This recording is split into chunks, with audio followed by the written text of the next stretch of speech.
विद्यार्थ्यांमध्ये विविध क्रीडा स्पर्धांमधून भविष्यात चांगले खेळाडू निर्माण होण्याची कुवत सुद्धा एक प्राथमिक स्वरूपात त्याच्यामधून निर्माण होतो.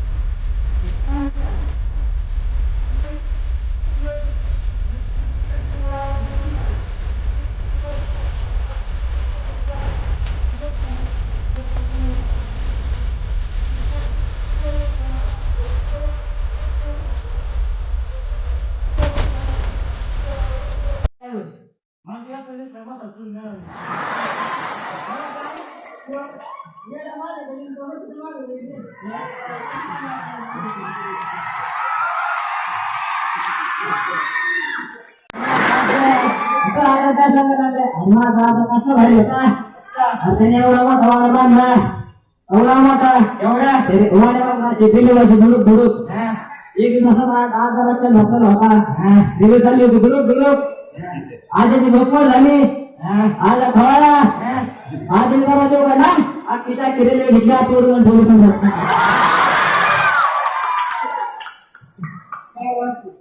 हे तर काहीच नाही मुख्याध्यापक पदाची जबाबदारी सोपवली आणि त्याचबरोबर संस्थेने दिलेल्या आदेशाप्रमाणे आम्ही विशाल भैया बांधव आणि विवेक बांधव यांच्याशी चर्चा केली आणि शाळेचं कामकाज कसं करायचं याविषयी त्यांच्याकडे सूचना घेतल्या.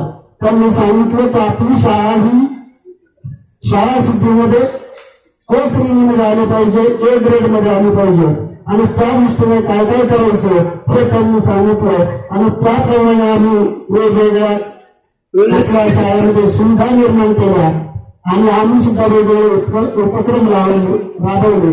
त्या संबंधी थोडक्यामध्ये अगदी माहिती सांगतो.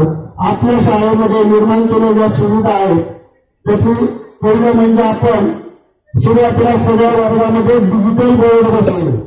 ज्यावेळेस खडू आणि आपले जुने फळे चांगले नव्हते त्याच्यावर लिहिता येत नव्हतं आणि विद्यार्थ्यांना आणि शिक्षकांनाही खडूच्या धुळीचा त्रास व्हायचा तर त्या ठिकाणी मार्कर पेनचा वापर करून आपण तिकडे एक इन्व्हर्टर बसवलं म्हणजे दररोज आपल्या परिपाठाला इन्व्हर्टर लाईट उपलब्ध असते आणि आपण व्यवस्थित परिपाठ घेतो.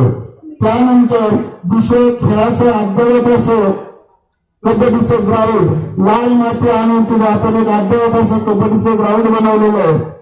त्यानंतर आपण ग्रंथालयातील पुस्तकं काही क्रीडा साहित्य आणि संगीतासाठी आपल्या वेगवेगळ्या विविध दिग्दर्शनासाठी जे काही वाद्य लागतात विद्यालयामध्ये पूज्य दोंडराम गणपत बांदल दादा यांच्या पुण्यतिथीनिमित्त आपण कार्यक्रम घेतला आणि दरवर्षीच घेतो आणि या कार्यक्रमाच्या निमित्ताने विद्यार्थ्यांच्या विविध कलागुणांना वाव मिळतो.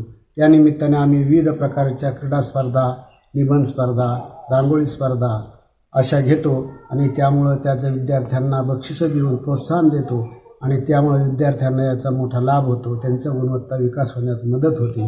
हा कार्यक्रम आम्ही दरवर्षीच घेत असतो, त्याप्रमाणे यावर्षीही घेतलेला आहे. जनता वसतिगृह शिक्षण संस्थेचे आज या ठिकाणी आदरणीय कैलासवासी धोंडीराम गणपत बांदल यांच्या पुण्यतिथीनिमित्त हा कार्यक्रम या ठिकाणी साजरा झाला. या कार्यक्रमामध्ये विविध गुणदर्शनाचा कार्यक्रम विद्यार्थ्यांनी केला, वेगवेगळ्या स्पर्धा घेतल्या. असा हा जो अविरत कार्यक्रम आहे तो 18 वर्षे 18वी पुण्यतिथी आज दादांची आम्ही या ठिकाणी साजरी केली. उत्तरोत्तर या कार्यक्रमामध्ये आणि या संस्थेच्या वेगवेगळ्या शाखा यामध्ये सहभागी असतात. रोडेश्वर विद्यालय आहे, त्याचबरोबर जनता विद्यालय आहे, जनता उच्च माध्यमिक विद्यालय आहे, वरिष्ठ माध्यमिक विद्यालय आहे, वरिष्ठ विद्यालय आहे, त्याचबरोबर जॅक अँड जिल ह्या सर्व शाखा या कार्यक्रमामध्ये सहभागी होतात आणि तो कार्यक्रम यशस्वीरित्या आम्ही सर्व तुमचा स्टाफ आणि सर्व असणारे अपतेष्ट आम्ही व्यवस्थितरित्या पार पाडतो आणि यामधून विद्यार्थ्यांना चांगल्या प्रकारे प्रोत्साहन मिळतं आणि प्रत्येक वर्षी उत्तरोत्तर कार्यक्रम वाढत आहे. एवढं बोलून संपवतो. कैलासवासी धोंडीराम गणपत बांदल जनता वसतिगृह शिक्षण संस्थेचे संस्थापक यांच्या पुण्यतिथीनिमित्त आमच्या संस्थेच्या सर्व युनिटमध्ये विविध प्रकारच्या स्पर्धांचं आयोजन करण्यात आलं. आदरणीय व्यक्तींच्या पुण्यतिथीच्या निमित्ताने ज्या आपण स्पर्धा घेतो त्या स्पर्धेमधून विद्यार्थ्याच्या अंगी जे विविध प्रकारचे गुण असतात त्या गुणांच्या वाढीसाठी याचा उपयोग होतो. या निमित्ताने संस्थेमार्फत आठवण वार्षिक अंकाचं प्रकाशन करण्यात आलं.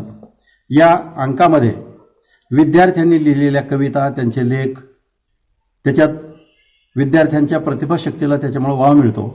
त्याचप्रमाणे वक्तृत्व स्पर्धा, निबंध स्पर्धा, त्याच्यानंतर 100 मीटर धावणे, 400 मीटर धावणे, रांगोळी स्पर्धा, प्रश्नमंजुषा असे विविध कार्यक्रम आम्ही राबवले आणि या कार्यक्रमामधून विद्यार्थ्याच्या अंगी असणारे विविध गुण विकसित झाले आणि त्यांचं व्यक्तिमत्व घडणीमध्ये या कार्यक्रमाचा मोठा सहभाग होतो. म्हणून आम्ही मोठ्या हिरिरीनं सगळ्या युनिटचं एकत्रित हा पुण्यतिथीचा कार्यक्रम संस्थेमार्फत साजरा करतो. आज बांदलदादांच्या पुण्यतिथीनिमित्त या ठिकाणी कार्यक्रम आयोजित करण्यात आला. आत्ताच सांगितल्याप्रमाणे सर्व स्तरावरील स्पर्धेचं आयोजन करण्यात आलं, पारितोषिक वितरण करण्यात आलं आणि विद्यार्थ्यांच्या सुप्त कलागुणांना वाव मिळावा म्हणून त्यांना एक सुसंधी दिली. शेवटी विद्यार्थ्यांचा विकास हेच आमच्या संस्थेचं ध्येय आहे आणि जनता वसतिगृह संचलित धानोरा या संस्थेचा उद्देशच हा आहे की आमची संस्था ही ISO मध्ये आली पाहिजे. आमचे संस्थाचालक आदरणीय अण्णा कुमार बांदल अण्णा यांचं असं मत आहे की आपली फक्त संस्था ISO मध्ये येता कामा नये, तर संस्थेतील प्रत्येक शाखेतील प्रत्येक कर्मचारी सुद्धा ISO मध्ये यावा हा त्यांचा आग्रह आहे आणि त्यांच्या आग्रहासाठी आम्ही सर्वतोपरी सर्व प्रयत्न करणार आहोत आणि विद्यार्थ्यांच्या विकासाच्या दृष्टीनं सर्व रात्रंदिवस कष्ट करणारे आमचे कर्मचारी वृंद आहेत आणि हे आम्ही सिद्ध करून दाखवू. एवढे बोलून मी या ठिकाणी थांबतो.